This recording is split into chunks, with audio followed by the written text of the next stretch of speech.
السلام علیکم ورحمۃ اللہ وبرکاتہ۔ الحمد للہ رب العالمین والصلاة والسلام علی حبیبہ سید الانبیاء واشرف المرسلین وعلی آلہ الطیبین الطاہرین واصحابہ الاکرمین الافضلین وعلی من احبهم وتبعهم بإحسان اجمعین، اما بعد۔ فقال الله تعالى في كلامه العظيم: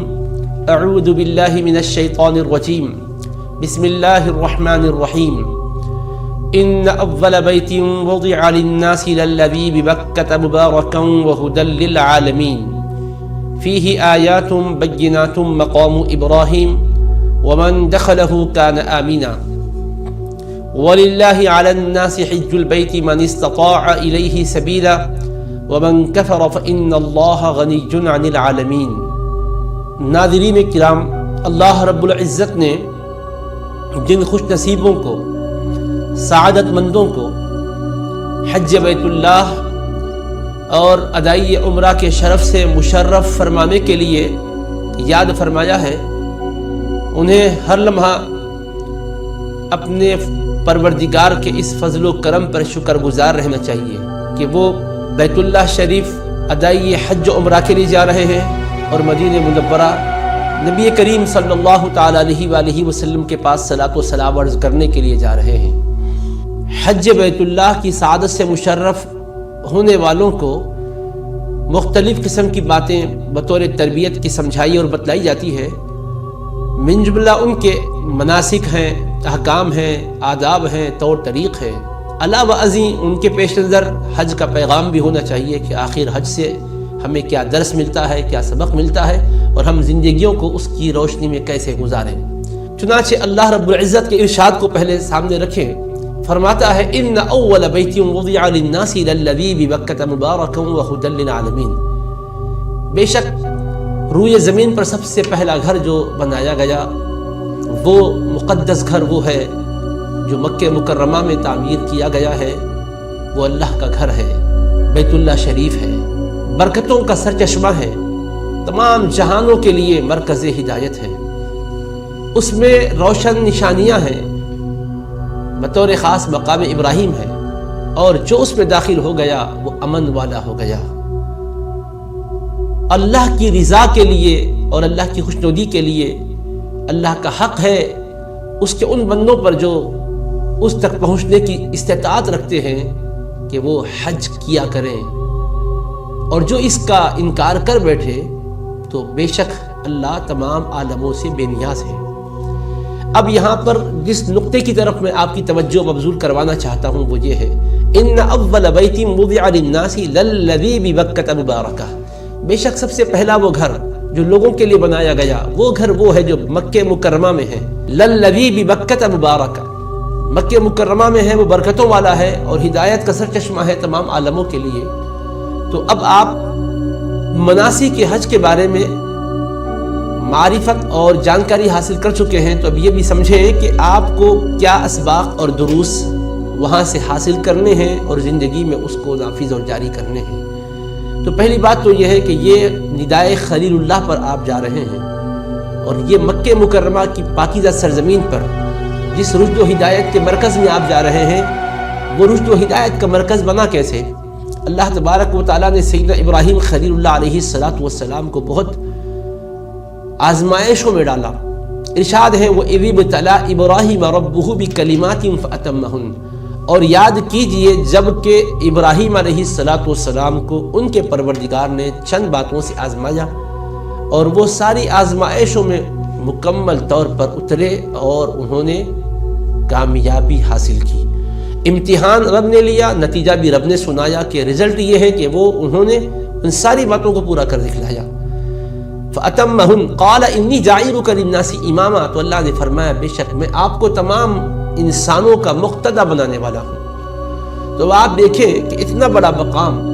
کہ حج کے ہر معاملے میں حضرت ابراہیم خلیل اللہ علیہ السلام کی یادیں ہیں،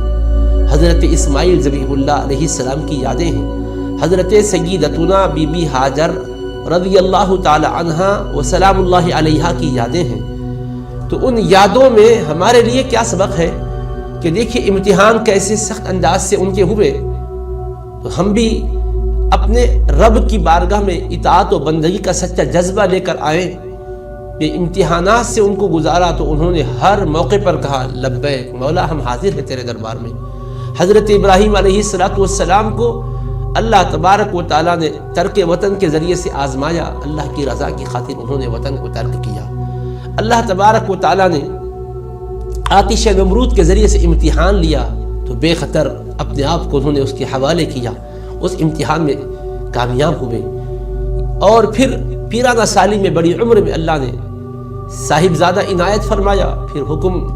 یہ ہوتا ہے کہ شیرخوار فرزند کو میں ان کی والدہ ماجدہ کے بے آب و گیاہ مقام پر، جہاں انسان ہے نہ کوئی پرند نہ درند نہ چرند، اللہ تبارک و تعالیٰ کے خلیل اس مقام پر چھوڑ کر آنے کا حکم پاتے ہیں، بلا چو و چرا لیے چلتے ہیں۔ اور حضرت بی بی ہاجرہ کو، حضرت اسماعیل کو علیہم السلام آپ نے اس وادی میں جہاں آج خانہ کعبہ ساری دنیا کے لیے مرکز رشد و ہدایت بنا ہوا ہے، آپ چھوڑ آتے ہیں۔ اور معاش کے لیے انتظام کیا تھا؟ ایک تھیلی میں کچھ کھجور تھیں اور مشکیزے میں پانی تھا، ان کو آپ نے وہاں اتارا، بغیر کچھ کہے کہ لوٹ رہے تھے۔ حضرت بی بی ہاجر شیرخوار صاحبزادے کو گود میں لی ہوئی ہے، اپنے شوہر نامدار حضرت ابراہیم علیہ السلام سے پوچھتی ہے کہ آخر آپ ہمیں ایسے مقام پر جہاں کوئی مونس و ہمدم نہیں، جہاں کوئی چارہ ساز و چارہ گر نہیں، جہاں کوئی معاش کا بندوبست نہیں، آپ چھوڑے جا رہے ہیں۔ آپ نے فرمایا، جواب میں خاموشی اختیار کی، تب انہوں نے ہی پوچھا اللہ امرک بہذا، کیا اللہ نے آپ کو اس کا حکم فرمایا ہے؟ تب آپ نے فرمایا اشارے سے کہ نعم۔ تو اب ایسے موقع پر آپ نے جب ہاں کہا تو دیکھیے حضرت سیدتنا بی بی ہاجرہ علیہ السلام کا وہ ایقان اللہ کی ذات پر ہر حاجی کے لیے درس و سبق دیتا ہے، ہر مومن کے لیے پیغام دیتا ہے۔ کہنے لگی اذن لا یضیعنا، تب تو وہ ہمیں ضائع نہیں فرمائے گا۔ جب اس کا حکم ہے تو پھر ہمیں بالکل بے فکر زندگی گزارنی ہے، اطمینان کی سانس لیں، حالانکہ جنگل و بیابان ہے، سخت دھوپ ہے، اور راتوں کا تصور کیجئے کیسی بھیانک راتیں ہوں گی، کتنے مہیب خطرات منڈلا رہے ہوں گے، ایذا پہنچانے والے کیڑے مکوڑوں کا ڈر، چوروں اور ڈاکوؤں کا ڈر، یہ سارے خدشات اور خطرات کو انہوں نے خاطر میں نہیں لایا، کہا اذن لا یضیعنا، تب تو وہ ہمیں ضائع نہیں کرے گا، آپ مطمئن جائیں۔ تو دل کی دنیا میں یقین کی جو جنت آباد تھی وہ اس جنت میں داخل ہو گئی، اطمینان کی سانس لی۔ تو یہ زندگی میں ایک بندہ مومن کے لیے سب سے بڑا سبق و درس یہ ہو کہ حکم جب رب کا آئے تو وہ جبین نیاز خم کر دے، قیل و قال میں نہ پڑے، اگر مگر کے شک اور وسوسوں میں نہ پہنچے، بلکہ یقین کی منزل میں رہے۔ جو حضرت بی بی ہاجرہ کی ذات سے جملہ صادر ہوا، ان ماؤں بہنوں کے لیے بھی، مردوں کے لیے، جوانوں کے لیے، بزرگوں کے لیے بھی رشد و ہدایت کا مینار نور بن گیا، اور اطمینان کے ساتھ واقعیتاً انہوں نے دن گزارے۔ اور اسی پروردگار نے ان کے لیے انتظام کیسے کیا کہ زمزم شریف کا چشمہ وہیں سے جاری ہوا۔ میں ان تفصیلات میں نہیں لے جانا چاہتا ہوں، صرف درس اور پیغام اس میں سے آپ کے سامنے رکھنا چاہوں گا۔ تو اب دیکھیے، جہاں پانی کا تصور نہیں تھا، پانی کا چشمہ اللہ نے ایسا نکالا، اس کو ایسی یادگار بنایا کہ دنیا صبح قیامت تک اس پانی کو پی رہی ہے اور برکتیں رحمتیں پا رہی ہے۔ اور شرف اس پانی کو یہ مل گیا کہ امام الانبیاء کی زبان فیض ترجمان سے یہ الفاظ ادا ہوتے ہیں صلی اللہ علیہ وسلم، وارواحنا فداہ ماء زمزم لما شرب لہ، زمزم کا پانی ہر اس مقصد کے لیے ہے جس کی خاطر وہ پیا جائے۔ تو آپ دیکھیں کہ رسول پاک علیہ السلام کی امت کے لیے کیسا درس و سبق ہے کہ بی بی ہاجرہ کی یادیں اس میں قائم کر دی گئی اور وہ یقین کی منزل سے گزرنے کے لیے کہا گیا۔ اور پھر حضرت بی بی ہاجرہ کے ساتھ حضرت اسماعیل کا بھی دیکھیں امتحان، جب وہ چلنے کے لائق ہو گئے، حکم آتا ہے کہ اپنے شہزادے کو ہماری راہ میں ذبح کریں، قربان کریں۔ بلا چوں و چارہ حضرت خلیل اپنے صاحبزادے کو لے کر مینا کی وادی میں چل پڑے۔ میں واقعات اور اس کی تفصیلات میں نہیں لے جانا چاہتا ہوں، نہ واقعہ نگاری مقصود ہے نہ تفصیلات بیان کرنا مقصود ہے، صرف پیغام و درس دیکھیے کہ جب حکم آتا ہے وہ بھی خواب کے ذریعے سے اشاراتی انداز میں، تب آپ لٹاتے ہیں اور حلقوں میں نازک پر چھری چلا رہے ہوتے ہیں، لیکن اللہ تبارک و تعالیٰ کی طرف سے ندا آتی ہے، نادیناہ ان یا ابراہیم قد صدقت الرؤیا، ہم نے ندا دی اے ابراہیم تم نے خواب کو سچا کر دکھلایا، انا کذالک نجزی المحسنین،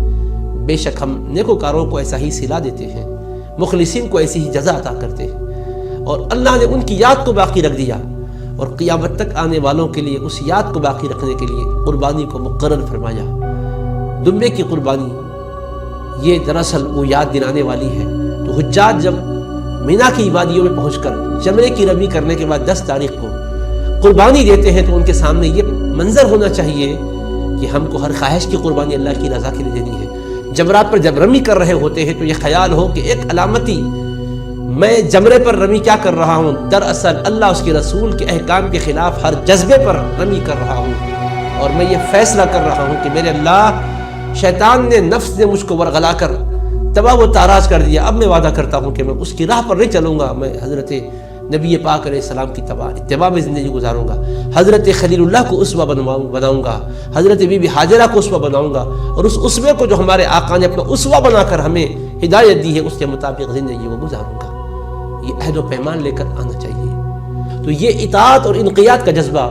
جو اللہ نے انہیں بخشا تھا، ہمیں اس جذبے کو پیدا کرنا ہے۔ اس لیے فرمایا گیا ملت ابیکم ابراہیم، یہ تم اپنے والد بزرگوار ابراہیم علیہ السلام کی ملت کو سامنے رکھو، دیکھو کیا تھے، بل قل اللہ پاک فرماتا ہے ملت ابراہیم حنیفہ، وہ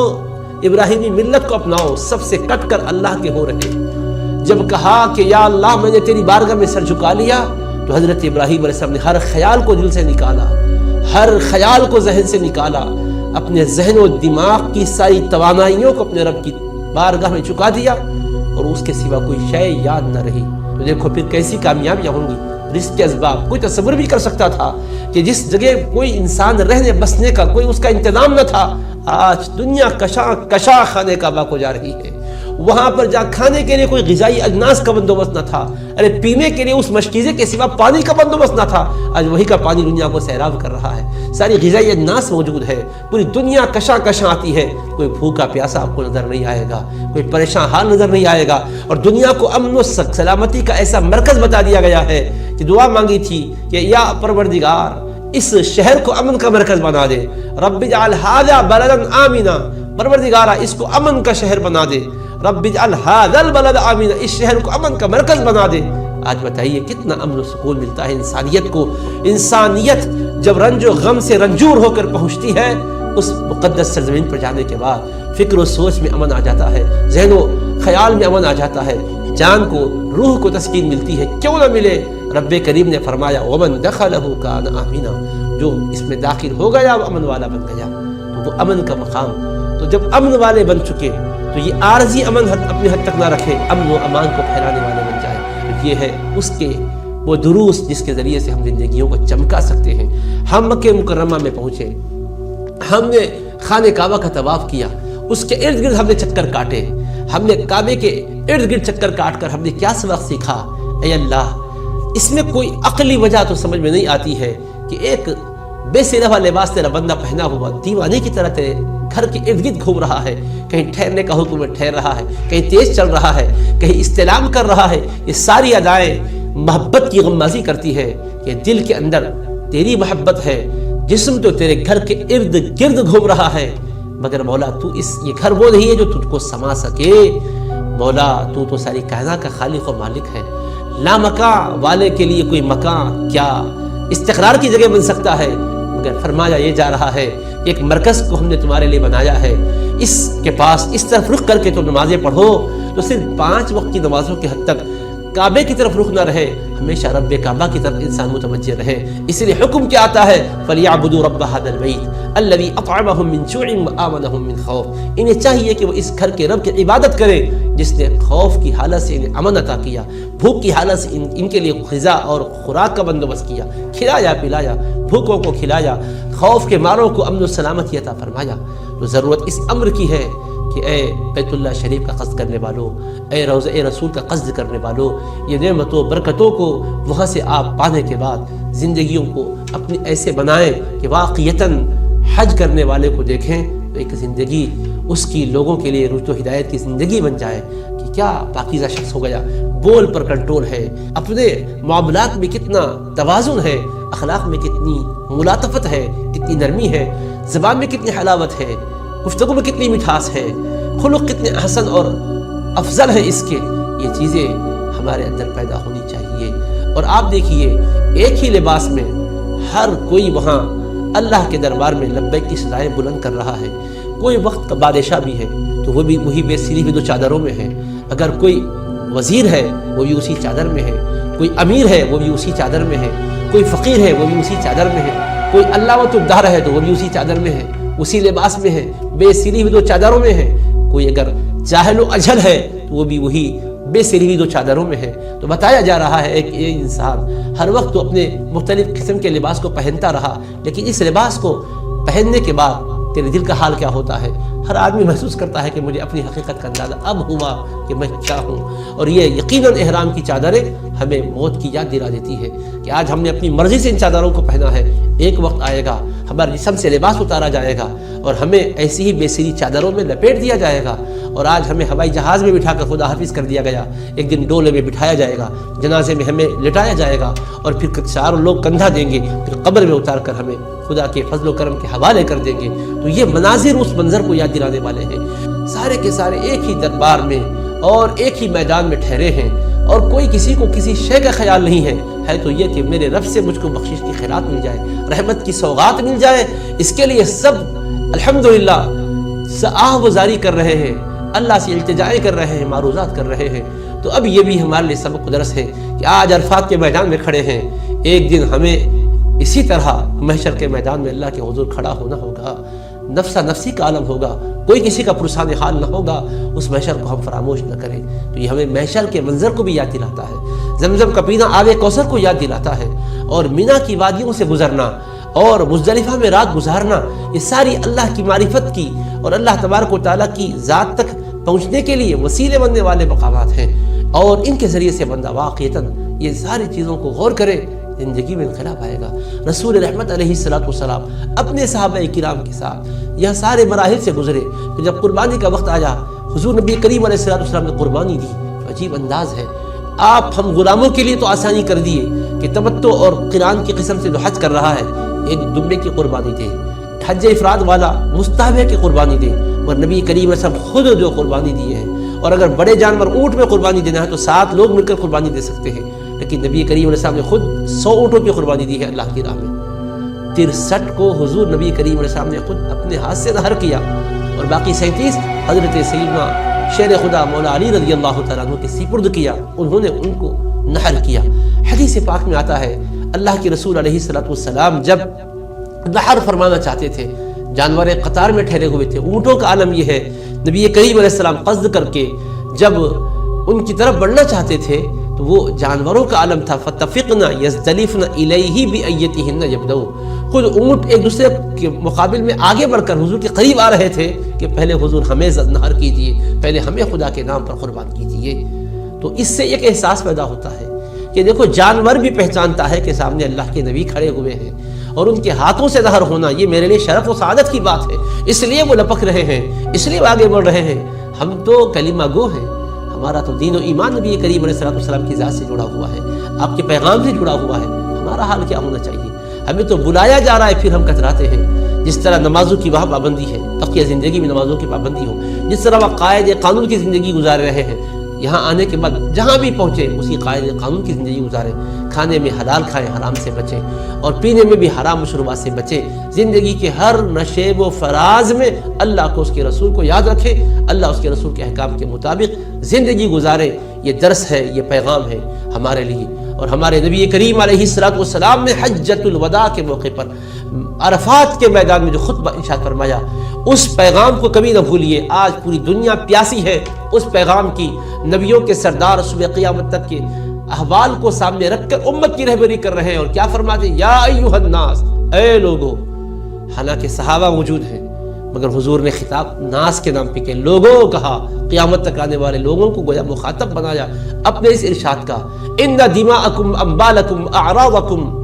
بے شک تمہارے خون، تمہارے مال، تمہاری عزتیں، تمہارے آبرو، یہ سب کچھ تمہارے لیے حرام علیکم کحرمت یومکم ھذا فی بلدکم ھذا فی شہرکم ھذا، جس طرح تمہارے اس دن تمہارے شہر میں اور تمہارے اس مہینے میں تقدس ہے، عظمت ہے، حرمت ہے، جیسا یہ مقدس اور محترم ہے، یاد رکھو انسانوں تمہارے خون بھی قابل احترام ہے، جانیں بھی قابل احترام ہے، مال بھی قابل احترام ہے، عزت و آبرو بھی قابل احترام ہے۔ رسول پاک علیہ السلام نے چھیڑ چھاڑ کی تعلیم نہیں دی، امن دیا، سارے انسانوں کے حقوق بتائے، شوہروں سے کہا بیویوں کے ساتھ اچھا سلوک کرو، اپنے ماتحت جو نوکر چاکر ہیں ان کے ساتھ اچھا سلوک کرو، پوری انسانیت کے ساتھ اچھا سلوک کرو، کسی کا مال ہڑپ نہ کرنا، کسی کی امانتوں میں خیانت نہ کرنا، کسی کی دولت پر ناجائز نظر ڈال کر نہ دیکھنا، اور ہر حقدار کو حق پہنچانا، وراثت کے اندر کوئی خیانت اور ظلم نہیں کرنا، کسی کا حق دبانا نہیں۔ نبی کریم علیہ السلام ایسے ماحول میں جبکہ حقوق پر ڈاکہ ڈالا جا رہا تھا، بدکاری اور زناکاری کی جا رہی تھی، ناموسوں کا بھی تحفظ دیا، آبروؤں کا بھی تحفظ دیا۔ جس عورت کو جینے کا حق سماج نے نہیں دے رکھا تھا، نبیوں نے اس عورت کو جینے کا حق دیا، رفعت کے ساتھ، شان و شوکت کے ساتھ۔ بچیوں کے حقوق بتلائے، مزدوروں کے حقوق بتلائے، پڑوسیوں کے حقوق بتلائے، اور دیگر اقوام و ملل اور مذاہب کے ماننے والوں کے ساتھ بھی اچھا سلوک کرنے کی تعلیم دی ہے۔ ارشادات مصطفیہ کا جو ہمیں خلاصہ و نچوڑ ملتا ہے، اس میں سے ایک بات پر میں اپنی گفتگو ختم کرتا ہوں۔ امام الانبیاء علیہ السلام نے فرمایا کہ مومن کون ہے؟ ایماندار کی تعریف مختلف انداز سے آپ سنتے ہوں گے، آج آؤ خود اس پیغمبر کی زبان سے سناتا ہوں جس پیغمبر پر ایمان لانے کا نام ایمان لانے والے کو مومن کہتے ہیں، ان کی تعلیم کو ماننے والے کو مومن کہتے ہیں۔ وہ فرماتے ہیں المؤمن من امنہ الناس علی دمائہم واموالہم، کہ مومن کامل کون ہے؟ فرمایا المسلم من سلم الناس من دمائہم واموالہم والمؤمن من امنہ الناس علی دمائہم واموالہم۔ مسند احمد بن حنبل میں حدیث پاک ہے الفاظ کے اختلاف کے ساتھ کہ کامل مسلمان وہ ہے جس کی زبان سے، جس کے ہاتھوں سے تمام انسانیت کو سلامتی ملے، اور فرمایا کامل مومن وہ ہے جس کی اذیت سے، جس کے ہاتھ سے لوگوں کی جانیں محفوظ رہے۔ المسلم من سلم الناس من لسانہ ویدی، مسلمان کیا ہے؟ فرمایا تمام انسان جس کی زبان سے، ہاتھ سے محفوظ رہے۔ مومن کون ہے؟ فرمایا من امنہ الناس علی دمائہم واموالہم، تمام انسانوں کی جانیں اور مال جس سے امن میں رہے۔ تو مسلمان کا تعارف بھی کروایا، ایماندار کا بھی تعارف کروایا، جہاں بھی رہے مومن بن کر رہے، امن پھیلانے والے بن کر رہے، سلامتی کے ساتھ مسلم بن کر رہے کہ سلامتی کو پھیلائے۔ کسی بھی اگرچہ کہ کوئی دیگر اقوام و مذاہب کے ماننے والے کیوں نہ ہوں گے، امن کے پیغمبر نے امن کی تعلیم دی ہے، امن پھیلانا ہے، ملک کو ترقی دینا ہے، اپنے مقام جہاں کے رہنے بسنے والے ہیں اس جگہ کو ترقی دینا ہے، وہاں کے رہنے والوں کے لیے امن کا پیکر بن کر رہنا ہے۔ یہ امن کے پیغمبر کی تعلیم ہے۔ خدا کرے کہ ہم اس تعلیم کے مطابق زندگی گزارے اور حج کے حقیقی پیغام کے ساتھ لوٹے اور اس پیغام کے ساتھ جیے، اسی پیغام کے ساتھ اٹھے۔